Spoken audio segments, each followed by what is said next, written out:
Hi guys, today is July 3rd. My alarm goes off at around 6:30 every morning. My daughter takes the school bus at 7 o'clock, so I have to get up early.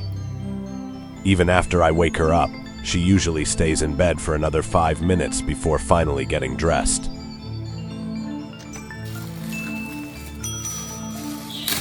Her breakfast is always simple, bread and milk.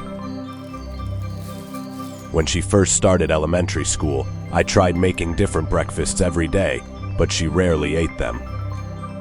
Eventually, I asked what she actually wanted, and her answer was simple: bread.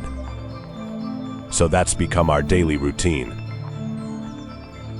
Take a look at her backpack. It weighs about 11 pounds. On weekends, students have to bring all of their books home, and the bag can get close to 22 pounds. My daughter herself only weighs about 66 pounds.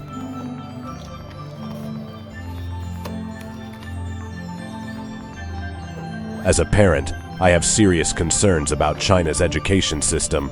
So much learning is focused on exams. English is a good example. Students spend years studying it, but many never learn how to actually communicate. They can score well on tests, yet struggle with basic conversations. A few days ago, my daughter told me her math teacher had once again taken over an art class. In many schools, subjects like art, music, and computers are treated as less important because they are not tested. That frustrates me. I always tell my daughter that if she genuinely loves something, I'll support her learning it, whether it's on an exam or not.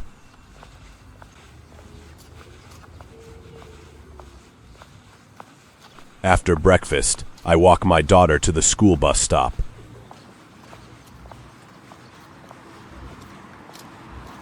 These days it's easy because the bus location is shared through a mobile app, so we know exactly when it's arriving. In China, school buses are operated by specialized transportation companies. Each company is assigned a certain number of buses for different schools. My daughter's school bus costs about 1,500 RMB per semester. Since there are 2 semesters in a year, the total annual cost is roughly 3,000 RMB, about 4 months of school transportation per semester depending on the schedule.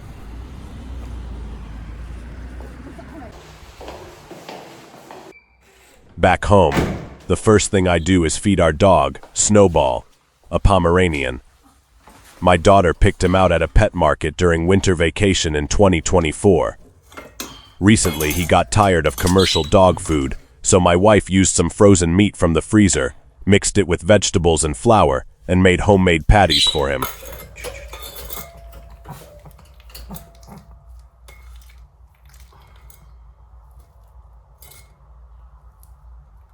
He loves them. Watching him eat sometimes makes me wonder what's really inside processed pet food. Food safety has been a long-standing concern in China. Every year scandals are exposed, but many people feel little changes afterward. That's one reason I prefer preparing some of his food myself.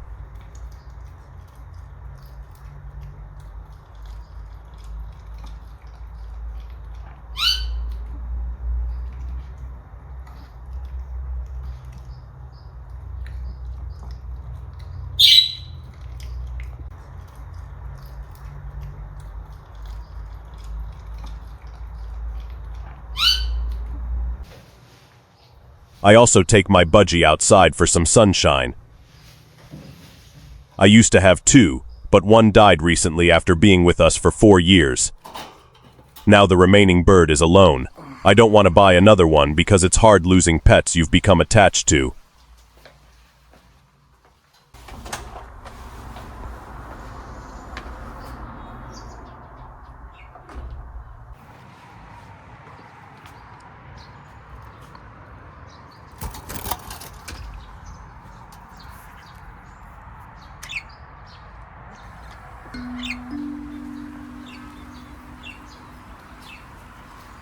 While the air is still cool, Let me show you my small vegetable garden. This spring I planted peppers, winter melon, loofah, eggplants and chives. Everything is growing well.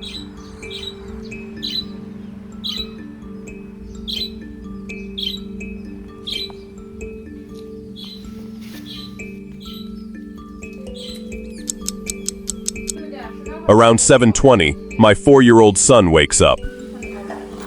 I hop on my electric scooter and take him to kindergarten.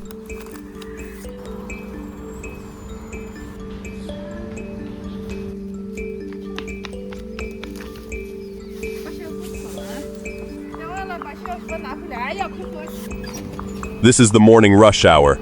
The streets are full of people heading to work and school. Many residents here work in machine processing factories. A typical production worker spends about 12 hours a day on the assembly line. Monthly earnings usually range from about $700 to $900 after bonuses. This is what everyday life looks like for many ordinary families.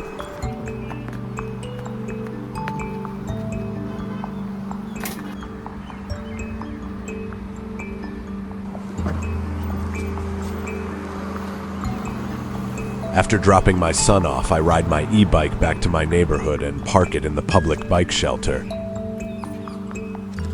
In China, electric bikes have become extremely common in recent years.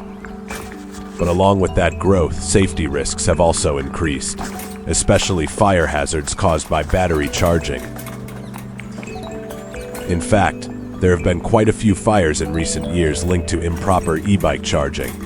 That's why almost every residential community now has designated charging areas for electric bikes. It's a simple but effective way to prevent people from bringing batteries into their homes to charge, which greatly reduces the risk of fires. Personally, I think this is a really good and practical solution. And this is the neighborhood where I live. But here's something you might not expect. How much do you think a place like this costs in my city? In the next episode, I'll take you inside and show you what's really special about this community. See you next time.